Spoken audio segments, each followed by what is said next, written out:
بسم اللہ الرحمن الرحیم۔ رسول اللہ صلی اللہ علیہ وآلہ وسلم نے ارشاد فرمایا، جو انسان مسلسل اللہ کو راضی کرنے پر لگا رہتا ہے تو پھر ایک وقت آتا ہے کہ اللہ تعالی جبرائیل علیہ السلام سے فرماتا ہے، میرا فلاں بندہ مجھے راضی کرنے کے لیے کوشاں تھا اور اب اس پر میری رحمت ہو چکی ہے۔ یہ سن کر جبرائیل علیہ السلام اعلان فرما دیتے ہیں کہ فلاں بندے پر رب کی رحمت ہو چکی ہے۔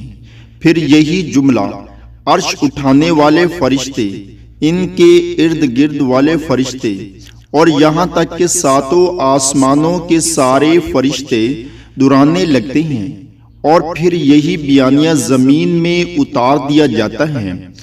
اللہ تعالیٰ کے حضور استغفار کرتے رہا کریں، توبہ کرتے رہا کریں، اللہ تعالیٰ کی حمد و ثنا بیان